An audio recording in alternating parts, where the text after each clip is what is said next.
हम सोचते एक्सरसाइज से सही हो जाएगा, लेकिन ऐसा कुछ नहीं हुआ। धीरे धीरे ब्लड सर्कुलेशन इनका कम होता गया। कोई मूवमेंट नहीं है स्पाइन में, पूरी स्पाइन फ्लेक्सी मालूम पड़ रही है कि जैसे जाम हो गई, पूरा एक ही स्ट्रक्चर मूव कर रहा है, ये मूवमेंट नहीं आ रहा। ये डिस्क बल्ज थी, इंटरवर्टिब्रल डिस्क स्पेस भी सर की ना के बराबर रह गई है, कम हो गई है।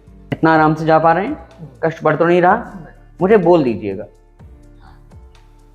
क्योंकि शुरुआती दिन है आपकी एक्सरसाइज के, बहुत ज्यादा स्ट्रेस हमें नहीं देना आपकी बॉडी के ऊपर। हेलो फ्रेंड्स, मैं डॉक्टर अभिनव Chaturvedi, physiotherapist, Rooprani health care जागरा से। आज सर अपनी कुछ समस्या को लेके हमारे पास आए हैं। मैम बताइए सर को कैसे क्या हुआ था? डॉक्टर साहब, शुरुआत में इनके हाथों में झिनझिनाहट और चीटियां सी काटने लगती थी, और उसकी वजह से ये परेशान रहते थे और हम समझ नहीं पाए क्या हो रहा है। हम सोचते एक्सरसाइज से सही हो जाएगा, लेकिन ऐसा कुछ नहीं हुआ। धीरे धीरे ब्लड सर्कुलेशन इनका कम होता गया। फिर डॉक्टर साहब को दिखाया तो उन्होंने बताया कि 85% ये पैरालाइज्ड हो चुके हैं।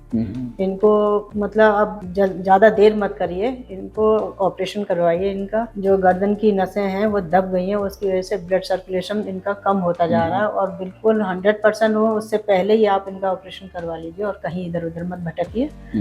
फिर हमने डॉक्टर एबी सिंह को दिखाया, उन्होंने भी यही सजेस्ट किया। फिर उसके बाद में हमने इनका ऑपरेशन का जो है सही समझा करवाना, और इतनी हालत खराब हो गई थी कि इनको छींक आने पे भी ये गिर जाते थे जमीन पे। अरे हाथ पैरों ने काम करना बंद कर दिया। फिर हमने इनका ऑपरेशन करवाया, और उसके बाद में धीरे धीरे करके जब उन्होंने बताया कि 1 से 3 महीने तक इनको आराम मिलेगा। आप ये ना सोचिए कि ऑपरेशन के तुरंत बाद इनको आराम मिल जाएगा, 3 महीने लग सकते हैं, और इनकी थेरेपी चाहिए। वो थेरेपी कराई, फिजियोथेरेपी कराने के साथ साथ इनके और भी चीज़ों का ध्यान रखा। और फिर इनको थोड़ा यूरियो की समस्या हो गई। इनको यूरिन नहीं पास होता था, तो उसकी वजह से फिर हमने डॉक्टर लवानिया को जो है उनको दिखाया, तो उन्होंने फिर ये ऑपरेशन बताया। फिर यूरियो का ऑपरेशन करवाया हमने। उसके बाद में फिर उन्होंने सजेस्ट किया है कि अब मशीनों द्वारा इनकी थेरेपी होगी, आप वहाँ जाइए और इनका जो है प्रॉपर जो है कराइए इनका ट्रीटमेंट, और ये फिजियोथेरेपी द्वारा ही ये सही होंगे। इन्होंने फिर कहा कि भाई रूपरानी सेंटर जो है वहाँ ले जाइए। उन्होंने वही सजेस्ट किया कि वहाँ जाके आप दिखाइए, वो डॉक्टर साहब आपको बिल्कुल फिट कर देंगे। यहाँ तक कि आपके जो डंडा लेके चल रहे हैं ये भी छूट जाएगा और आप बिल्कुल फिट हो जाएंगे।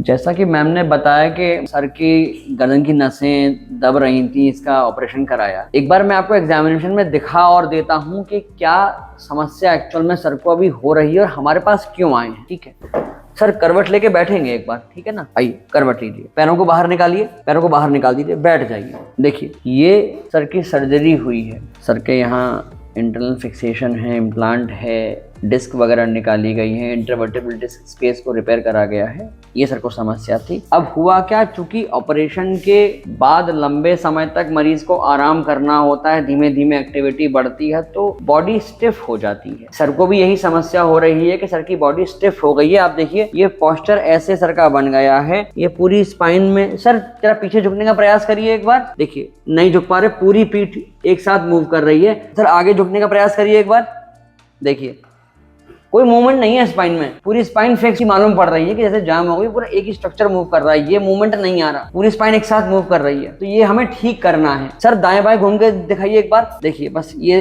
इतना मूवमेंट है दाएं, सर बाएं घूमिए, इतना मूवमेंट है बाएं। ये समस्या हमें ठीक करनी है। चलिए एक बार देखते हैं कि सर को एक्चुअल में समस्या क्या होती है। तो ये सर का एमआरआई है, देखिए आप ये देख पा रहे हैं सर को ये समस्या है। ये डिस्क बल्ज थी, इंटरवर्टिब्रल डिस्क स्पेस भी सर की ना के बराबर रह गई है, कम हो गई है। और आप देख रहे हैं सर का जो पोस्चर है ये पूरी काइफोसिस हो गई, यहाँ काइफोसिस बढ़ गई है, ये लॉर्डोसिस जो नेक की है ये खत्म हो गई है बिल्कुल। पोस्चर बहुत ज्यादा मिस अलाइन हो चुका है। तो ये देखिए यहाँ पर ये दिख रहा है आपको, ये अलाइनमेंट गड़बड़ है पूरी स्पाइन का। तो यही तो हमें ठीक कराना है। ऑपरेशन सर का हो चुका है, इंटरनल फिक्सेशन नेक में कर दिया गया है पर्टिकुलर वर्टिब्रल लेवल पर। अब हमारा काम है आगे का जो हमें करना है। तो चलते हैं अब पीटी हॉल में, वहां करेंगे सर का ट्रीटमेंट। पोस्ट ऑपरेटिव ये समस्याएं होती हैं पेशेंट्स को क्योंकि रेस्ट करने के लिए कहा जाता है। सर सीधे पैर को मोड़ेंगे धीमे से तो बॉडी स्टिफ हो ही जाती है। किसी भी मसल की वेस्टिंग के लिए 1 हफ्ता 7 डेज काफी रहते हैं, उसके बाद उसकी वेस्टिंग शुरू होती है। जैसे प्लास्टर लगता है फॉर एग्जाम्पल, तो मिनिमम 3 से 4 हफ्ते का प्लास्टर रहता है, 8 हफ्ते 10 हफ्ते तक भी वो प्लास्टर चला जाता है, उसका टाइम ड्यूरेशन रहता है। तो ये दिक्कतें होती हैं, इसीलिए पोस्ट ऑपरेटिव फिजियोथेरेपी मैनेजमेंट बहुत आवश्यक होता है, इस पर ध्यान देना चाहिए। मैं अभी सर के हिप जॉइंट का मोबिलाइजेशन कर रहा हूँ, धीमे धीमे हिप जॉइंट को मूव करवा रहा हूँ। आप देख सकते हैं मैं असिस्टेड मूवमेंट करवा रहा हूँ, एक particular angle particular axis plane maintain करते हुए, जिससे कि बॉडी चलायमान होगी। आम भाषा में अगर हम कहें तो ये बहुत आवश्यक है कि आप अपनी पावर का जजमेंट रखें, मूवमेंट का जजमेंट रखें। इसीलिए कहते हैं कि स्वयं के डॉक्टर ना बने, थेरेपिस्ट का काम उसी को करने दें, तभी फायदा होता है। अन्यथा रोबोट भी बन सकते हैं। फिर आप आएंगे डॉक्टर साहब पहले जो मूवमेंट था तो वो भी नहीं बचा। तो ध्यान ये रखना है कि जिसका काम है उन्हें ही करने दें। और हाँ, एक रिक्वेस्ट और करूंगा, सही समय पर सही व्यक्ति को संपर्क करें। समस्या के और बिगड़ने का वेट ना करें कि साहब अभी क्या हुआ, हम चल फिर रहे हैं, जब पलंग पे पहुंचेंगे तब हम कंसल्ट करेंगे। ये बहुत बड़ी गलत धारणा है व्यक्ति के मन में। 80% के ऊपर भारतीय यही सोचता है। अगली एक्सरसाइज करेंगे। नेक्स्ट सर, दोनों पैरों को मोड़ के रख लीजिए, अपने हाथों को ऐसे कर दीजिए। अब मैं आपके पैरों को दाएं और बाएं लेके जाऊंगा। जहां कष्ट शुरू हो मुझे तुरंत बोल दीजिएगा, मैं वहीं रोक दूंगा। ठीक,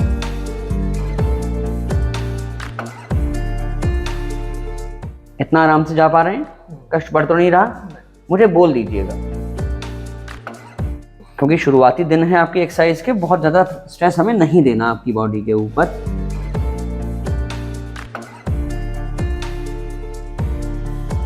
अच्छा, जो समस्याएं सर को हैं इसी प्रकार की समस्याएं होती हैं। एक बीमारी होती है एंकाइलोजिंग स्पॉन्डाइलोसिस, जिसमें स्पाइन या वर्टिब्रे होती हैं वो फ्यूज होने लगती हैं या कहीं कि जाम होने लगती हैं। वहां भी कुछ इसी प्रकार की समस्याएं होती हैं, उसका भी इलाज संभव है, परंतु मरीज सही समय पर अपने फिजियोथेरेपिस्ट को संपर्क करे। बार बार मैं ये चीज दोहराता हूँ, क्यों? क्योंकि ये आम धारणा है कि जब तक हमें समस्या बढ़ नहीं जाती हम उसका निदान पाने के लिए नहीं बाहर निकलते, हम ढूंढते ही नहीं है। ये बहुत बड़ी गलती है हम लोगों की, इसको दूर करें। 3 दिन या 5 दिन से अधिक अगर आपको दर्द रहता है शरीर में तो तुरंत अपने फिजियोथेरेपिस्ट फिजिशियन किसी को भी संपर्क करें। वो आपको गाइड करेंगे कि क्या करना है क्या नहीं करना है। क्या नहीं करना है वो जानना ज्यादा आवश्यक है, क्या करना है वो तो आपको आपके चिकित्सक बता ही देंगे, क्या नहीं करना वो पहले मालूम होना चाहिए आपको। सर ज्यादा कष्ट तो नहीं हो रहा? थोड़ा तो देखिए होगा, परंतु अधिक होगा एक सीमा से तो भी दिक्कत है। थोड़ा रेस्ट कर लीजिए। अब आप देखिए, मैंने एक्सरसाइज कराने के बाद सर को थोड़ा रेस्ट दिया।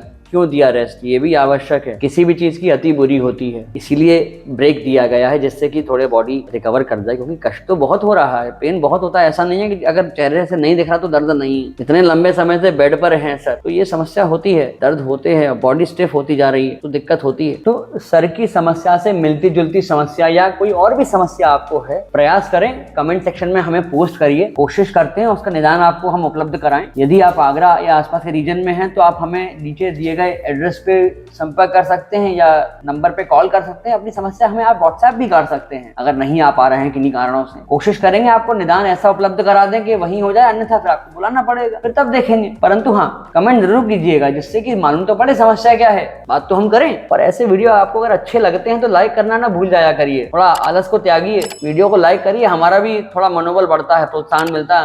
हमें भी इसकी आवश्यकता पड़ती है। ऐसा नहीं है कि बस सब चीजें ऐसी हो जाती है। यहाँ पर आपको सारी सुविधाएं जैसा मैम कह रही हैं कि आपको सुविधाएं सारी मिलेंगी, तो देखिए मैंने तो नहीं कहा, मैम स्वयं कह रही हैं। अब आराम करिए, थोड़ा पैरों को सीधा कर दीजिए आराम से। ये हो मेरा सबसे ज्यादा क्योंकि वो देखिए स्पाइन का लोड आता है।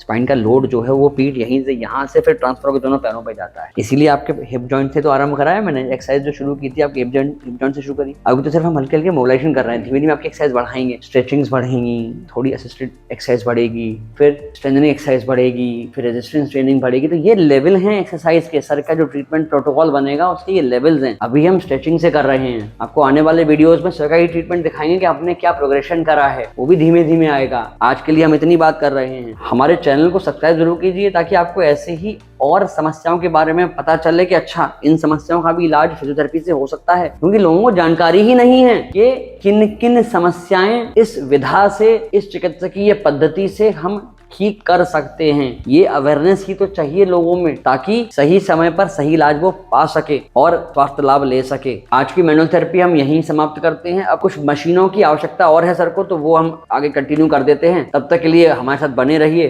धन्यवाद।